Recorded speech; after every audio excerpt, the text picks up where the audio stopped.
당신은 공기에 대해 얼마나 알고 있는가?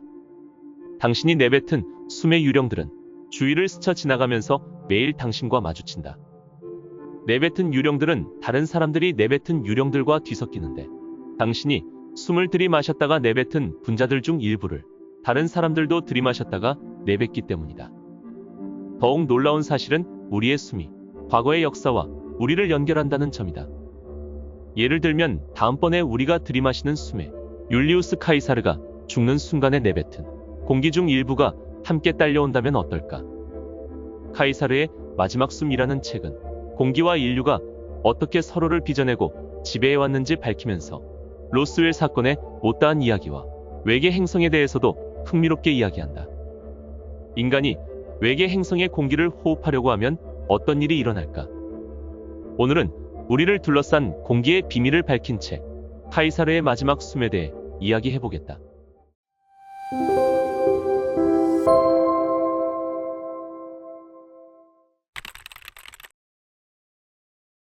때는 1947년 6월. 목장에서 일하는 맥 브레절이라는 사람이 의문의 금속과 플라스틱 부스러기를 발견했다. 잔해 중에는 짧은 나무 기둥이 몇 개 있었는데 거기에 자주색으로 뭔가 갈겨 쓴 자국이 있었다. 그것은 글자처럼 보였지만 지구상의 문자가 아니었다. 며칠 뒤 브레절은 그 잔해를 이웃들에게 보여주었고, 그들은 얼마 전에 그 주변에서 미확인 비행 물체가 나타났다는 소문을 들었다고 말했다. 두려운 마음이 든 브레절은 근처의 공군 기지에서 근무하던 장교들을 불렀다. 브레절 때문에 현지에서는 갖가지 소문이 걷잡을 수 없이 퍼져나가고 있었다. 하지만 공군 당국은 비밀을 지키는 대신에 비행 접시에 관한 소문은 사실로 확인되었다라는 보도자료를 발표했다. 실제로 한 장교는 신문사들과 방송국들을 방문해 배포된 보도자료를 도로 회수했다.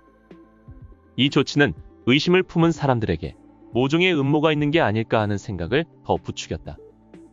공군이 모든 부스러기가 기상관측 기구의 잔해라고 주장하자 사람들의 의심은 더욱 커졌다.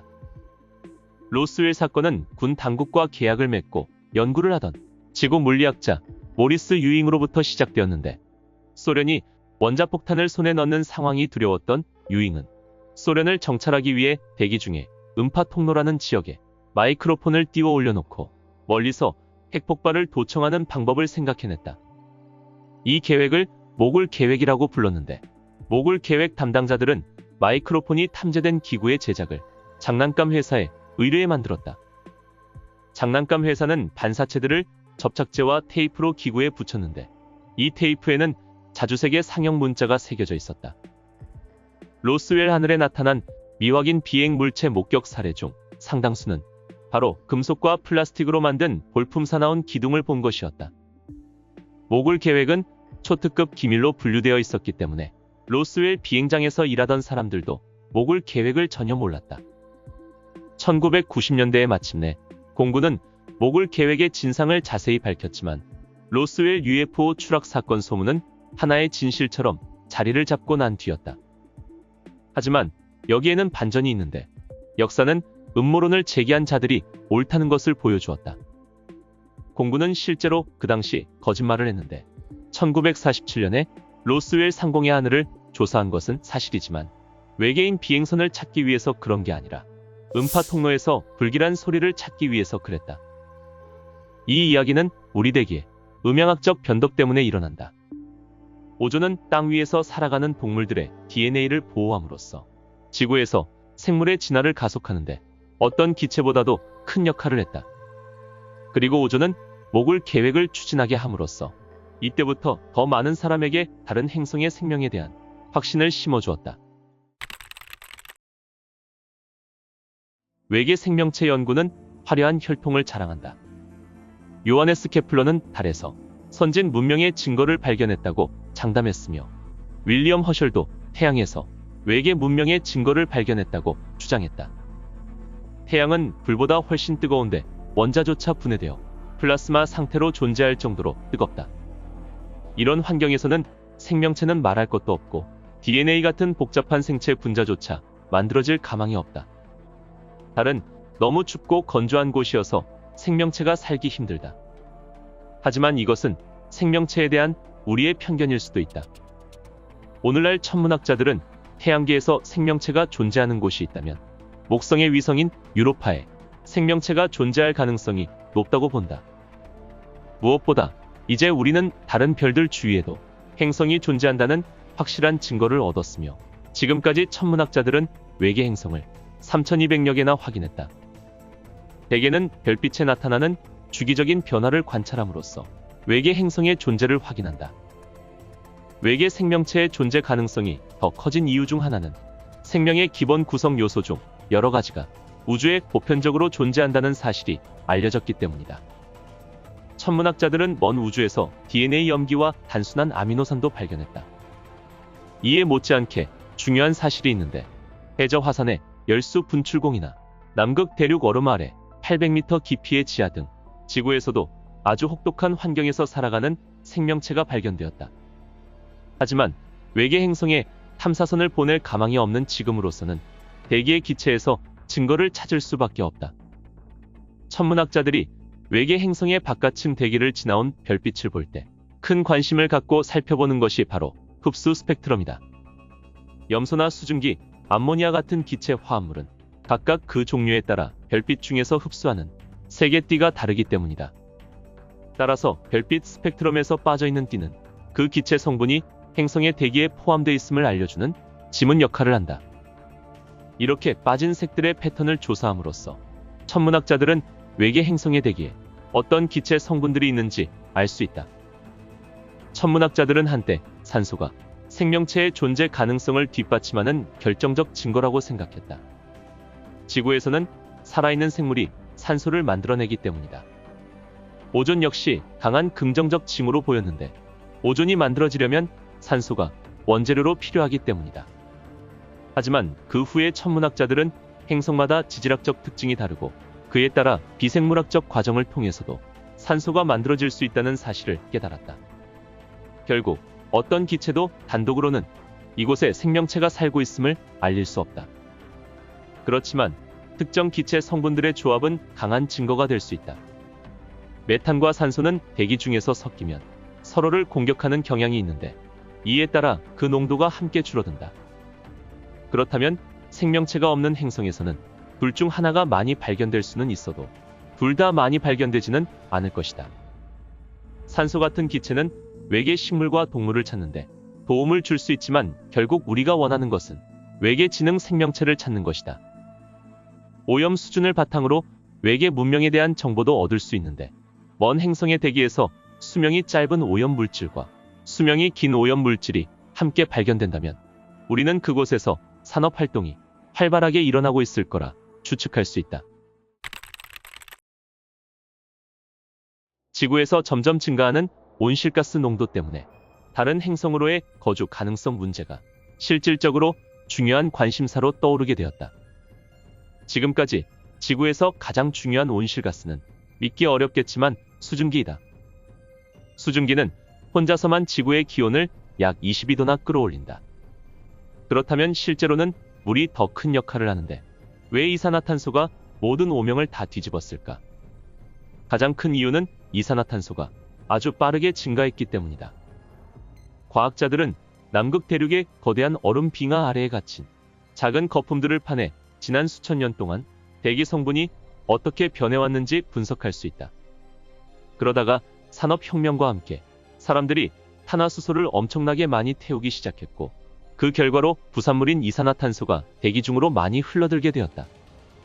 기후변화 이야기를 비웃는 사람들은 인류가 나타나기 오래전인 지난 수백만 년 동안 이산화탄소 농도가 오늘날의 농도보다 10배 이상 높은 적도 있었다고 지적한다.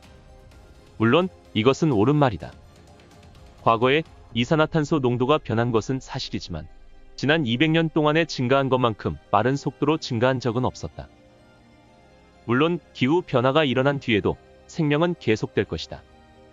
다만 인류가 과연 살아남을지 보장할 수 없을 뿐이다. 인류가 멸종을 피하려면 어떻게 해야 할까? 아마도 기후공학이 현실적으로 유일한 해결책이 될 수 있을 것이다. 즉, 대기를 식히기 위해 의도적인 조치를 취하는 것이다. 예를 들어 햇빛이 지면에 도달해 열로 바뀌기 전에 햇빛을 차단하는 것이다. 가장 많이 거론된 아이디어는 성층권에 이산화황을 수백만 톤 살포하는 것인데, 이산화황은 햇빛을 반사해 우주 공간으로 내보내기 때문이다. 이렇게 살포한 이산화황은 하늘에서 쉽게 씻겨 내려오지 않는다. 비구름이 생기는 고도보다 더 높은 곳에 살포할 것이기 때문이다. 만약 기후공학이 실패해 지구가 정말로 지옥과 비슷한 곳으로 변한다고 가정해보자. 그때가 되면 다른 행성에서 새로운 삶을 시작하는 수밖에 없다. 달이나 화성은 장기적으로 최선의 선택이 아닐 수도 있다. 태양이 결국에는 우리 주변의 모든 것을 파괴할 것이기 때문이다. 그러니 그때가 오기 전까지 우리는 살아남기 위해 외계 행성을 식민지로 만들 필요가 있다. 우선 우리가 숨 쉴 수 있는 공기를 가진 외계 행성이 어떤 것인지 찾아내야 하는데, 망원경과 흡수 스펙트럼의 도움을 받아 확인할 수 있을 것이다. 그 다음에는 사람들을 데려갈 거대한 우주선을 만들어야 한다. 다행히도 항성간 우주선에 필요한 원재료 중 많은 것은 이미 금속질 소행성의 형태로 우주에 존재하므로 그것을 채굴했으면 된다. 지름이 500m밖에 안 되는 소행성에서도 지금까지 전 역사를 통해 지구에서 채굴된 것보다 더 많은 백금을 채굴할 수 있다. 그리고 그 소행성에 남은 철은 나중에 우리가 우주에서 훌륭한 우주선을 만드는 데 사용할 수 있다. 그 우주선은 원하는 만큼 크게 만들 수 있는데, 막대한 지구의 중력을 뿌리치면서 발사해야 할 필요가 없기 때문이다. 하지만 소행성에서 얻을 진짜 보물은 그 표면에 들러붙어 있는 얼음이다. 가장 큰 천체인 케레스에는 지구의 모든 호수와 강을 다 합친 것보다 더 많은 민물이 있는 것으로 보인다. 우주를 여행하는 인간은 물이 식수로도 필요하지만, 물을 분해해 얻은 수소와 산소를 연료로 사용할 수 있으며, 물 분자를 분해하면 우주선 내부에서 생활하는 사람들에게 숨 쉴 산소도 추가로 공급할 수 있다. 질소를 얻기 위해 우주 여행자들은 출발하기 전에 지구에서 일부 공기를 가져갈 수도 있다. 그 과정에서 지구의 대기를 이루는 아르곤과 암모니아를 비롯해 그 밖에 미량 기체 성분도 함께 딸려와 모두 새로운 고향으로 옮겨갈 것이다. 이들 기체가 우리 종을 이렇게 진화시키는데 얼마나 크게 기여했는지를 생각하면 이것은 아주 적절한 행동으로 보인다. 그렇다면 어떤 행성으로 가야 할까? 통계적으로 말하자면 거주 가능한 행성 중에서 가장 가까이 있는 것은 12광년 거리에 있을지도 모른다. 인간의 수명이 계속 늘어나고 있으니 이론적으로는 한 사람의 생애 동안에 도달할 수 있는 거리이다. 하지만 외계 행성의 공기를 한 모금 들이마시는 것은 죽음을 가져올 수도 있다. 일부 미량 기체가 그의 폐를 태우거나 신경세포들을 마비시킬지도 모른다. 그보다는 이 낯선 공기가 그의 목을 화끈거리게 할 가능성이 더 높다. 그의 폐 속에 있던 질소와 그 밖의 기체, 즉 고향에서 가져온 공기가 천천히 흘러나와 몸 밖으로 빠져나갈 것이다.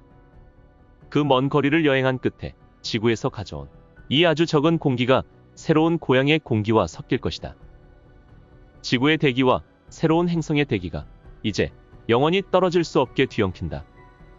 그리고 평균적인 사람은 항상 자신의 폐 속에 율리우스 카이사르가 마지막 순간에 내뱉었던 공기 분자 한두 개가 들어있기 때문에 이제 카이사르의 분자 몇 개가 위로 선회하면서 자신의 이야기를 이 새로운 행성으로 옮겨갈 것이다. 물론 이 이야기를 카이사르에 국한해야 할 이유는 없다. 우리 몸을 이루는 모든 분자는 기체로 생애를 시작했고, 우리가 죽고 나서 한참 지난 뒤 빨간색으로 아주 크게 부풀어 오른 태양이 우리 주변의 모든 것을 집어삼킬 때 이 모든 원자들은 기체 상태로 되돌아갈 것이다. 내가 죽고 난 뒤에도 나의 일부가 계속 살아남는다는 생각은 어릴 때 들었던 천국 이야기처럼 들린다. 우리가 단 한 번 들이쉬는 숨 속에도 세계의 모든 역사가 들어있을 수 있다. 따라서 다른 행성으로의 여행은 아주 작은 규모에서이긴 하지만 그 이야기들을 조금 더 오래 살아남게 할 것이다.